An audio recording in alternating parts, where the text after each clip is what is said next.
তাদের আর কোনো রাজনীতি এখানে নাই, একটাই রাজনীতি আছে যে বাংলাদেশে একটা সাম্প্রদায়িক দেশ হিসাবে করা, মানে চিহ্নিত করার চেষ্টা করা, পরিচিত করা, এবং যেটা বারবার বলা হয়ে থাকে যে এখানে জঙ্গিবাদ ইত্যাদি ইত্যাদি এইগুলিকে এনে তারা বলতে চাচ্ছে যে এটা বাংলাদেশ ক্রমান্বয়ে একটা মানে ইসলামিক জঙ্গিবাদের দিকে, এটা হলো তাদের আরেকটা হলো যে আগেও আমি বলেছি যে যে পৃথিবীতে একমাত্র বিজেপি আরএসএস সংগঠন রাজনৈতিক দল, তারা কেবলমাত্র ইসলাম বিদ্বেষ দিয়ে তারা করছে, মানে প্রতিষ্ঠিত হয়েছে।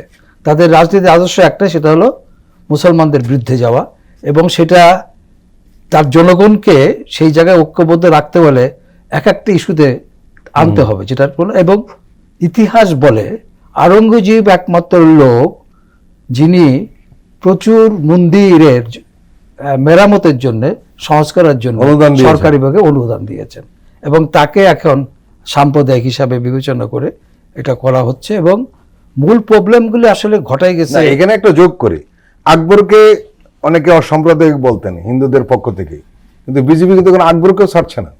এই বিবির আকবর কেন, কাউকেই তারা ছাড়বে না এ ব্যাপারে আপনার মানে, তার কারণ তারা ইসলাম বিদ্বেষ থেকে তাদের রাজনৈতিক উত্থান একমাত্র ইসলাম বিদ্বেষ থেকে।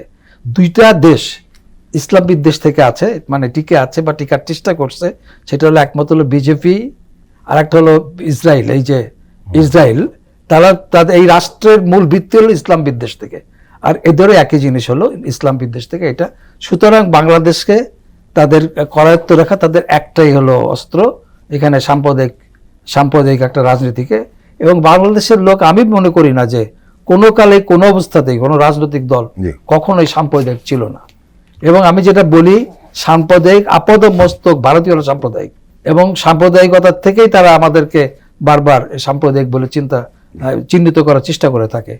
সুতরাং ভারতের যে যতটুকু আমি বুঝি যে ভারত এখনো পর্যন্ত ভারতীয় জাতীয়তাবাদ হিসাবে প্রতিষ্ঠা লাভ করতে পারে, তাদের একটাই কারণ হলো তাদের মধ্যে সাম্প্রদায়িক চিন্তার কারণে।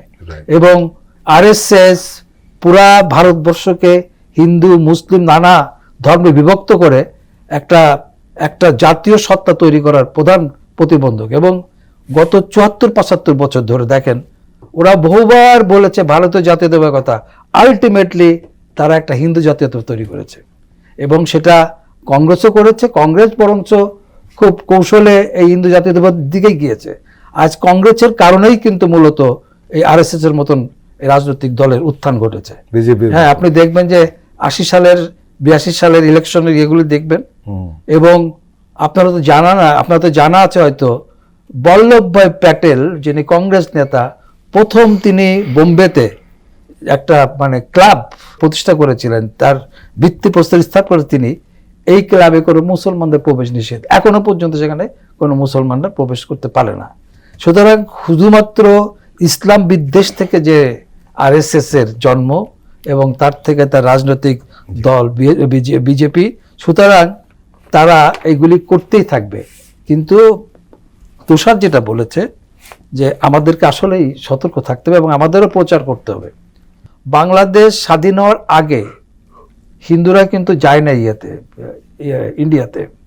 বাংলাদেশ স্বাধীন হওয়ার পরে আমি বলবো যে আওয়ামী লীগের কারণেই হিন্দুরা এদেশ ত্যাগ করছে। তারা উপরে অসাম্প্রদায়িক কথা বলে, কিন্তু দেখা গেল যে নানা জায়গাতে তাদের রাজনৈতিক প্রেসারের চাপে এরা কিন্তু, আপনি দেখবেন যে স্বাধীনতার পরেই কিন্তু ম্যাক্সিমাম হিন্দুরা কিন্তু ভারতে গেছে। এটা কিন্তু রাজনৈতিক কারণেই গেছে।